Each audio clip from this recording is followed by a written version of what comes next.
legit thing, right? What a stupid story. Why would we ever even talk about that one? Let's skip it, cut it out, throw it away. Friends or enemies? We've been working on this hospitality thing for 10 weeks. Can you stand it?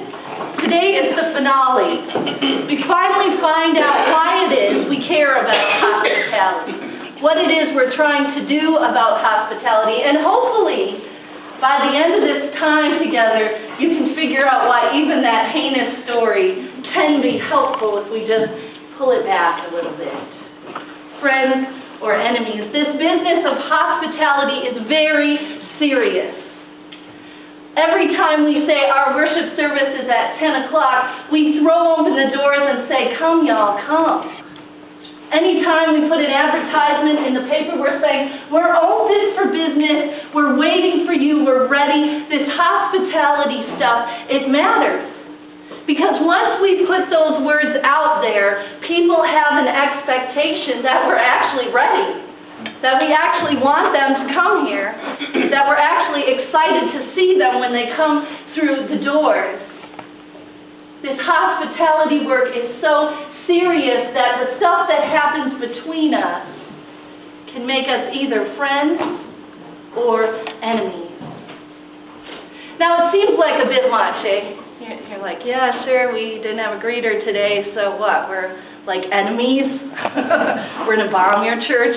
Yeah, no, we're having trouble getting there, I see. I can see the skepticism. It's all right, I can handle it. So, it's a little deeper than that, right? When you put your word out somewhere, this is the way it's going to be, and you break that promise, depending on what the promise is, it does hurt us. We feel cheated, we feel scammed, we feel misled, we feel vulnerable, we don't like it. And most of the time when we feel scorned and unliked, we're going to get justice. Yeah?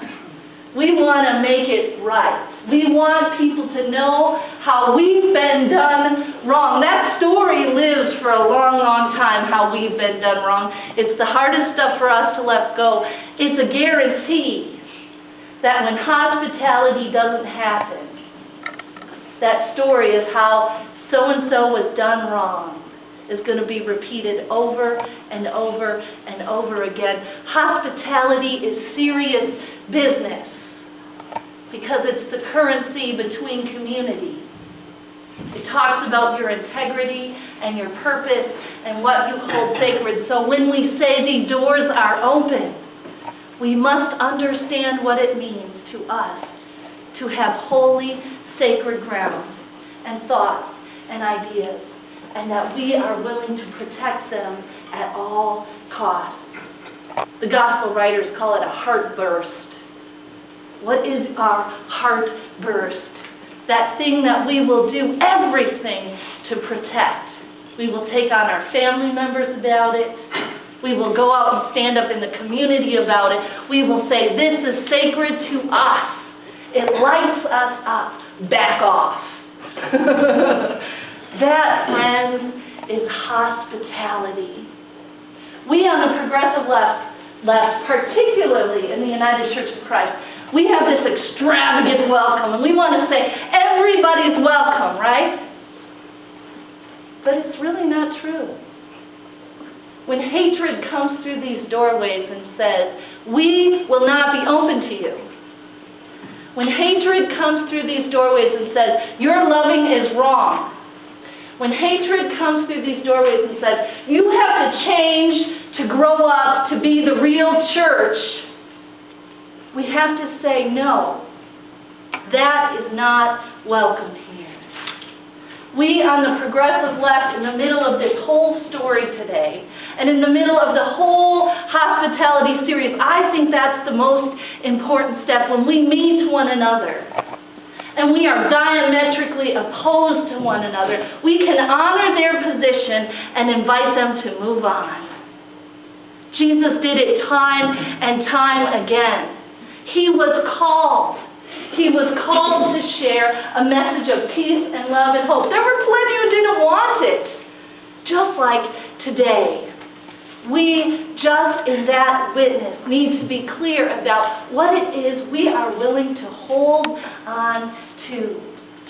Love would be one. God would be another. Your sacred, holy call would be another. The marginalized and the oppressed, and making a bridge from us to them and shining the light there would be another. We must not give up what is sacred. And each time someone comes into the community, we have to decide, is this really something we can be in covenant about?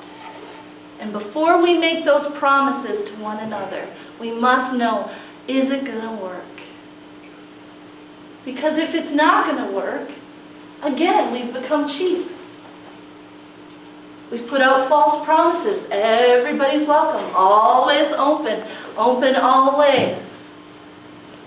When we take a covenant with another, when we say, come into our midst and join us, we must know.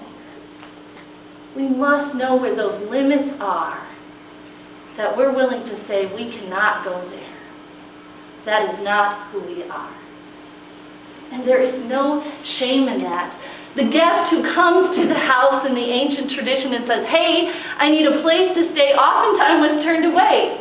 If there was plague in the house, did you want to go in? No. If it turned out to be a leper's colony, were you going there? No, probably not. There were all sorts of reasons. Maybe they were starving to death and they couldn't make it and they couldn't invite another person into the family. The answer then also was no. And their house didn't get bombed. Their village did not get burned down. They simply shook the dust off of their shoes and moved on, knowing that that was the right answer. They did not make false promises they could not keep. Instead, they stood where they were and they named it.